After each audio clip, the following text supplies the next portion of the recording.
Hi friends, welcome back to our channel. Friends, pro kabaddi season 13 కోసం Devang దానాల్ని release చేయబోతుంది Bengal warriors. And ప్రత్యేకంగా చెప్పక్కర్లేదు ఎందుకు రిలీజ్ చేస్తున్నారు అనేది. అండ్ లాస్ట్ సీజన్లో 2 కోట్లకు పైగానే దేవాంగ్ దానాలను కొనుగోలు చేశారు. ఆ ప్రైస్ ట్యాగ్స్ని ఉద్దేశిస్తూ మనకైతే దేవాంగ్ దానాలను అయితే రిలీజ్ అయితే చేస్తున్నారు ఈ ఆక్షన్లోకి. అండ్ దీని మీద స్పందిస్తూ దేవాంగ్ దళాలు అయితే కొన్ని కీలకమైన వ్యాఖ్యలు అయితే చేశాడు.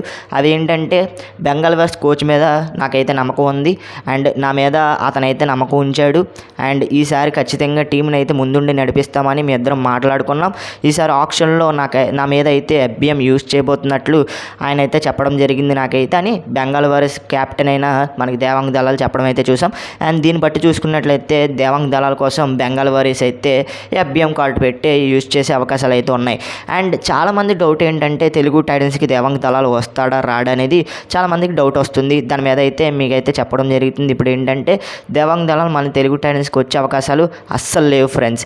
ఎందుకు అలా అంటున్నానంటే, మన తెలుగు టైటన్స్ లాస్ట్ సీజన్లో మంచి పర్ఫార్మెన్స్ ఇచ్చింది అండ్ ఆ కోర్ టీమ్నే రిటైన్ చేసుకోవడానికి చూస్తుంది మన Telugu Titans. And core team ఎవరెవరు? శుభం షిండే, అంకిత్, భరతూడా అండ్ విజయ్ మాలిక్ లాంటి ప్లేయర్స్ ఉన్నారు. వీళ్ళని అయితే ఖచ్చితంగా రిటైన్ చేసుకుంటారు. అండ్ వీళ్ళని రిటైన్ చేసుకుంటే కనుక ఆక్షన్లోకి తక్కువ బడ్జెట్తో వెళ్తుంది మన తెలుగు టైటన్స్. ఈవెన్ విజయ్ మాలిక్ని రిటైన్ చేసినా కూడా, విజయ్ మాలిక్ని రిలీజ్ చేసినా కూడా అండ్ తక్కువ బడ్జెటే ఉంటుంది మన తెలుగు టైటన్స్ దగ్గర. అండ్ ఈసారి మన తెలుగు టైటన్స్ కావాల్సింది ఒక థర్డ్ రైడర్, సెకండ్ రైడర్, ఇంకా కవర్ డిఫెండర్స్ కావాలి. మిగతా ఎవరిని కూడా మన తెలుగు టైటన్స్ అయితే టార్గెట్ చేసే అవకాశాలు అయితే కనిపించట్లేదు. ఈవెన్ సెకండ్ రైడర్గా విజయ్ మాలిక్ పనికొచ్చినా కూడా ఈ సీజన్లో పెద్దగా పర్ఫార్మెన్స్ చేయట్లేదు. అండ్ అందుకే మనకి థర్డ్ రైడర్ ఒకరు అండ్ సెకండ్ రైడర్ కోసం మనకి ఆక్షన్లోకి వెళ్ళే అవకాశాలు అయితే కనిపిస్తున్నాయి నా ఒపీనియన్ ప్రకారం. అండ్ దీన్ని బట్టి చూసుకున్నట్లయితే దేవాంగ్ దళాల్ని అండ్ మన తెలుగు టైటన్స్ అయితే టార్గెట్ చేయదు. అండ్ మరి దేవాంగ్ దళాల్ని ఆక్షన్లోకి వస్తే కనుక ఏ టీంలు మనకి టార్గెట్ చేసే అవకాశాలు ఉన్నాయో ఇప్పుడైతే తెలుసుకుందాం. ముందుగా జైపూర్ పింక్ ప్యాంథర్స్ టార్గెట్ చేస్తుంది. అండ్ తమిళ్ తలవాస్ టార్గెట్ చేస్తుంది. అండ్ బెంగాల్ వారియర్స్ టార్గెట్ చేస్తుంది.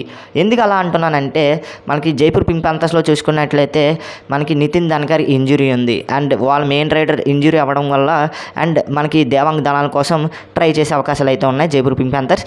అండ్ ఇక్కడ చూసుకున్నట్లయితే తమిళ్ తలవాస్ టీం మొత్తం క్లమ్జీగా అయిపోయింది. అండ్ చాలా కాంట్రవర్సీతో మనకైతే నడిచింది లాస్ట్ సీజన్ అయితే. అండ్ వాళ్ళు పూర్తి టీంని అయితే చేంజ్ చేసే అవకాశాలు అయితే ఉన్నాయి. అండ్ అందులో దేవాంగ్ దళాలను కూడా టార్గెట్ చేసే అవకాశాలు అయితే కనిపిస్తున్నాయి. అండ్ ఇంకొక విషయం ఏంటంటే, మళ్ళీ బెంగాల్ వారియర్స్ టార్గెట్ చేస్తుంది. ఎందుకంటే వాళ్ళ స్టార్ ఆటగాడిని మళ్ళీ ఒకసారి తీసుకోవడానికి ట్రై చేస్తుంది బెంగాల్ వారియర్స్ టీం అయితే. అండ్ దీన్ని బట్టి చూసుకున్నట్లయితే బెంగాల్ వారియర్స్ టీంలోకి వెళ్ళే అవకాశాలు అండ్ దేవాంగ్ దళాలకి ఎక్కువ ఉన్నాయి. అండ్ బడ్జెట్కి మించి ఎక్కువ కనుక వెళ్ళిపోతే బెంగాల్ వారియర్స్కి కూడా దొరకడు. అండ్ బెంగాల్ వారియర్స్కి ఖచ్చితంగా సెకండ్ రైడర్ కావాలి, డిఫెన్స్ మొత్తం చేంజ్ చేయాలి, ఒక మెయిన్ రైడర్ అయితే కావాలి. అండ్ పూర్తి టీం కోసం వాళ్ళు అయితే ఈ సీజన్ ఆక్షన్లోకి అయితే వెళ్తున్నారు. అండ్ తమిళ్ తలవాస్ కూడా అండ్ పూర్తి టీం కోసం వెళ్ళే అవకాశాలు అయితే ఉన్నాయి. అండ్ మ్యాక్సిమం తమిళ్లోకైనా అండ్ బెంగాల్లోనైనా చూసే అవకాశాలు అయితే మనకైతే ఎక్కువగా కనిపిస్తున్నాయి దేవాంగ్ దళాల్లో అయితే. మరి మీరేమనుకుంటున్నారు కింద కామెంట్ సెక్షన్లో తెలపండి. అండ్ నేనైతే ఈసారి గట్టి ఆక్షన్ అయితే ఉండబోతుంది. మ్యాక్సిమం మనకి 1,50,00,000లోకి అయితే దేవాంగ్ దళాల్ని తీసుకునే అవకాశాలు అయితే కనిపిస్తున్నాయి. అండ్ తమిళ్ తలవాస్ అయినా అండ్ బెంగాల్ వారియర్స్ అయినా. మరి మీరు ఏమనుకుంటున్నారు కింద కామెంట్ సెక్షన్లో తెలపండి. మన తెలుగు టైటన్స్కి వచ్చే అవకాశాలు అయితే అండ్ 0% అయితే ఉంది. 100కి 0% అయితే దేవాంగ్ దళాల మీద మన తెలుగు టైటన్స్ అయితే బడ్జెట్ అయితే పెట్టరు. అండ్ మ్యాక్సిమం ఆక్షన్లోకి వచ్చిన తర్వాత మామూలుగా హ్యామర్ అయితే ఎత్తుతారు కానీ టార్గెట్ అయితే చెయ్యరు. అండ్ ఫ్రెండ్స్, ఈరోజు వీడియో కనుక మీకు నచ్చితే లైక్ చేయండి, షేర్ చేయండి, మన ఛానల్ ఖచ్చితంగా సబ్స్క్రైబ్ చేసుకొని పక్కన వచ్చిన బెల్ ఐకాన్ అయితే క్లిక్ చేయండి. మరొక ఇంట్రెస్టింగ్ వీడియోతో తర్వాత కలుద్దాం. అంతవరకు బాయ్ ఫ్రెండ్స్, బాయ్.